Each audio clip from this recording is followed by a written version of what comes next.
ఈ అవకాశం ఇచ్చిన మీకు గౌరవ ముఖ్యమంత్రి శ్రీ నారా చంద్రబాబు నాయుడు గారికి నా హృదయపూర్వక ధన్యవాదాలు తెలుపుకుంటున్నాను. కులాల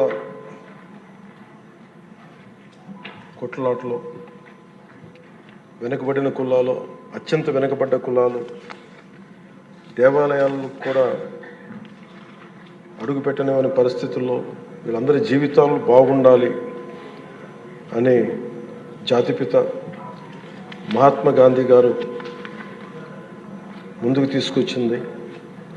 అలాగే జనసేనకి స్ఫూర్తి అయిన శ్రీ నారాయణ గురువు గారికి, అలాగే రాజ్యాంగ నిర్మాత శ్రీ బాబాసాహెబ్ అంబేద్కర్ గారికి హృదయపూర్వక నమస్కారాలు తెలియజేసుకుంటూ నేను స్పీచ్ని అంటే మా జనసేన అభిప్రాయం తెలియజేస్తాను. అధ్యక్ష,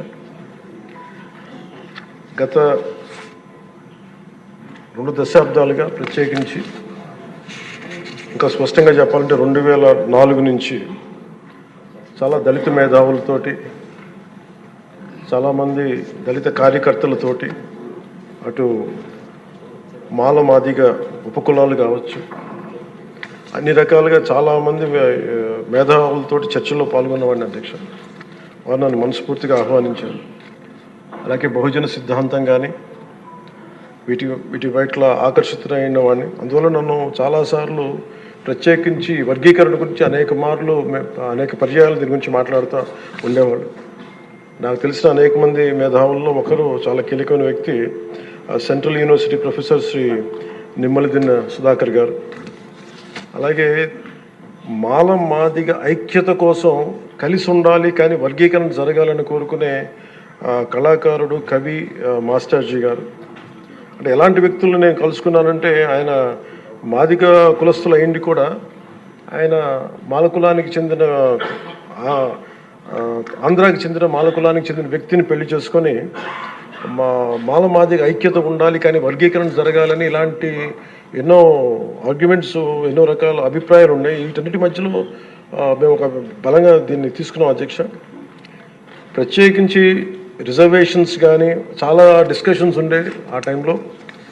ప్రత్యేకించి మన వర్గీకరణ గురించి, అలాగే క్రీమీ లేయర్ గురించి, అలాగే ఇంకా కులం గుర్తింపు లేని కులాలు, బేడా బుడగ జంగాల గురించి, రెల్లి కులస్తుల గురించి అనేక మార్లు చాలా విస్తారమైన చర్చలు ఉండేవి. అధ్యక్ష, కానీ ప్రత్యేకించి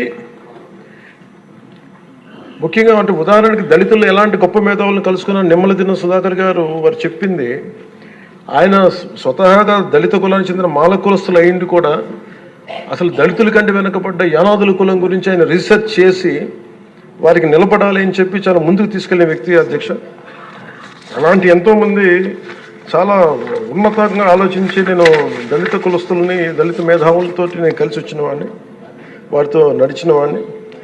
ప్రత్యేకించి ఈ రోజున వర్గీకరణకు సంబంధించి దీనికి మనస్ఫూర్తిగా ఈ స్థాయి దాకా వచ్చింది అంటే, ఒకళ్ళు మందకృష్ణ మాదిగ గారు అయితే, దాన్ని ముందుకు తీసుకెళ్లిన వ్యక్తి శ్రీ నారా చంద్రబాబు నాయుడు గారు. అధ్యక్ష,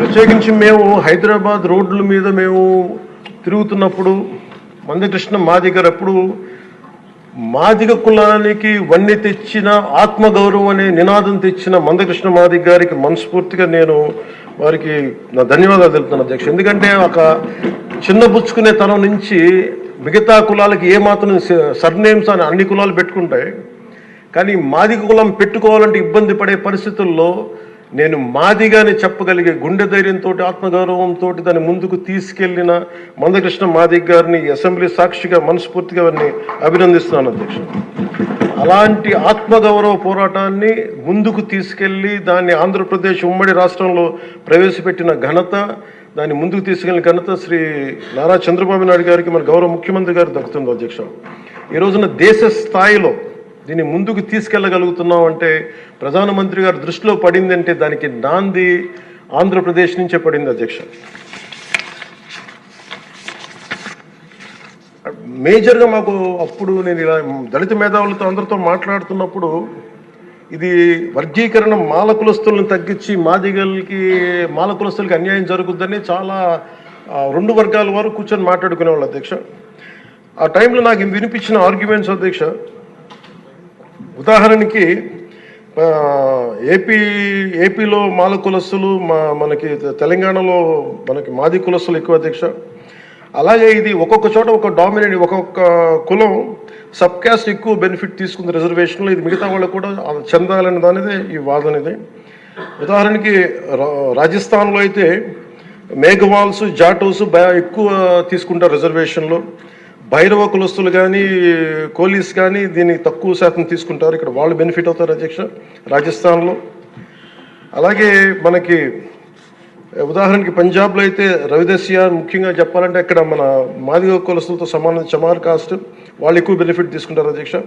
కానీ అక్కడ ఈ రోజున మేజర్ భాగం దీనివల్ల బెనిఫిట్ అయితే అక్కడ బాల్మీకిలు, మజాబీ సిక్కులు, అలాగే ఇలాగ అనేక విభిన్నంగా ఒక్కొక్క చోట ఉన్న ఈ డామినెన్స్ కావచ్చు, లేదంటే ఎక్కువ శాతం తీసుకోవడం కావచ్చు, ఇట్స్ అ బ్యాలెన్సింగ్ యాక్ట్ అధ్యక్ష.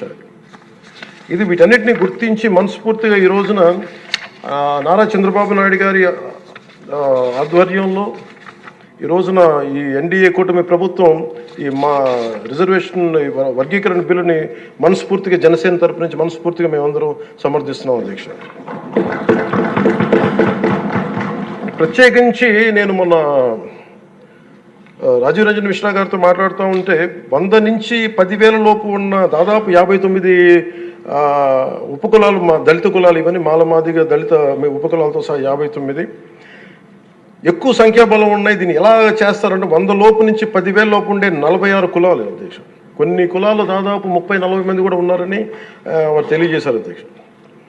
అలాగే ఈ సైంటిఫికలీ ఎనలైజ్డ్ ఎంపిరికల్ డేటాని 4 నెలల వ్యవధిలో గౌరవ ముఖ్యమంత్రి గారు బాధ్యత తీసుకొని మంత్రివర్గంతో ఒక కమిటీని ఏర్పాటు చేసి వన్ మ్యాన్ కమిషన్ గారు శ్రీ రాజీవ్ రంజన్ మిశ్రా గారి ఆధ్వర్యంలో నవంబర్లో మొదలై మార్చి 4 నెలల వ్యవధిలో దీన్ని డేటానంతా సైంటిఫిక్గా అనలైజ్ చేసి ఎంపిరికల్ డేటాని విద్యా, సామాజిక, ఆర్థిక, రాజకీయ అంతర్గత వెనుకబాటుతనాన్ని వారు మూడుగా విభజించిన విధానం చాలా అద్భుతంగా ఉంది అధ్యక్ష. ఇది అందరికీ మేలు చేస్తూనే కోరుకుంటున్నాను. మందకృష్ణ గారు వర్గీకరణ ఉద్యమానికి ఆద్యులు. మందకృష్ణ గారు వర్గీకరణ ఉద్యమానికి ఆద్యుడు, వర్గీకరణ సాధన పోరాట సమితి యోధుడు అధ్యక్ష మందకృష్ణ గారు. నారా చంద్రబాబు గారు సైబరాబాద్ సృష్టికర్తే కాదు, వర్గీకరణ రూపకర్త కూడా వారు.